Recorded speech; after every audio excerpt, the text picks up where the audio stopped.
Hello guys, today I have, what is your name, sir? Chris. Yeah, Mr. Chris with me. How you feel after hijama, sir? After Hajama, I get a full good. I feel relaxed. So You have, you show me. Can I see? Where was your pen? yes, I have. Your pen here, right? Yeah, here was your pen, alright. So, before you told me you're, Yeah, you I cannot do like move this. one. Sure. Now, yeah. You're sure? Yes. Now I can move. In my Yeah? head, What do you so suggest your people?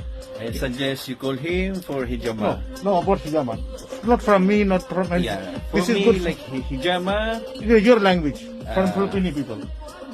Pag gusto nyo bintusa, Oh, magiging maganda po sa katawan nyo. oh. So, Uh, kung gusto nyo tatawagan nyo siya. Maganda po yung service niya. service good? Yeah. Service good. Okay, sir. Do hijama, make Prophet Muhammad sallallahu alaihi wasallam sunnah.